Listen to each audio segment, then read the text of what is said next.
أعوذ بالله من الشيطان الرجيم. بسم الله الرحمن الرحيم.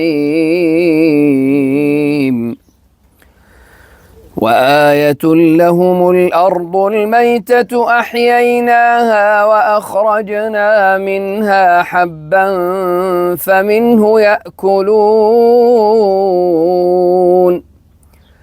وجعلنا فيها جنات من نخيل وأعناب وفجرنا فيها من العيون ليأكلوا من ثمره وما عملته أيديهم أفلا يشكرون.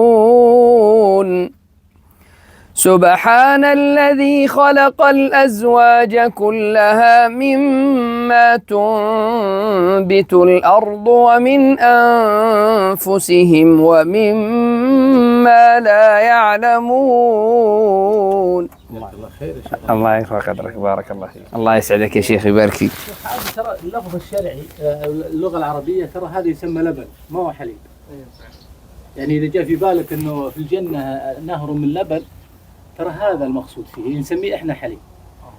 وش يقول الله سبحانه وتعالى؟ وإن لكم في العالم عبرة نسقيكم مما في بطونه من بين فرث ودم لبن خالصا سائغا للشاربين. نعم. الحليب. وإذا شفت في الحديث أن النبي صلى الله عليه وسلم شرب مع مثلا كوب من لبن، أو ترى المقصود فيه الحليب، ما هو الحامض على. لكن الناس درجوا على صفة الحلب، سموه حلب. أي يا سلام يا علي، يبغى له مع التمر شيء خرافة يا ابو غمغمة. أوه. ترى شرب اللبن في مضانه في البرية أنفع من شربه في البيت. صدقت. لأن النبي صلى الله عليه وسلم قال أخرجوه معي إلى أبل الصدقة، أخرجوهم وليشربوا من ألبانها وأبوالها. فالناس تتجه على طول للألبان والأبوال، لكن أخرجوهم لا. العلم أثبت الآن أن خروج المريض في الطبيعة تزداد مناعته 50%. هذا صح. وأكثر السواليف اللي تشافوا من أمراض السرطان اللي في الله إنهم خرجوا للبادية وجلسوا عند الإبل. بأمر الله تشافوا. أكثر هالحالات هذه أكثر تعد من الحالات اللي يقولون جابوا لهم عنده في البيت وشرب. فعلا صح ولا لا؟ والله هذا اللي شاهدته. هذا ملاحظه. أنا هذا ملاحظه وهذا مشاهد. تنسى مسألة أخرجوهم. يعني بعض الروايات كذا بيزيل الرغبة على طريقتكم كذا. إيش حكمتكم أنتم منها؟ عشان ما تروح هبة منثورة. تروح إن شاء الله ما تروح. بسم الله. بارك الله. مرة كنت عند واحد من أصحابنا فشفته كيف يشرب طريقة الحليب، يشربها زي الشاي شوي شوي. والله إنك تشرب 3 طاسات 4 طاسات وأنت ما تشعر. آمنت والله. إي والله.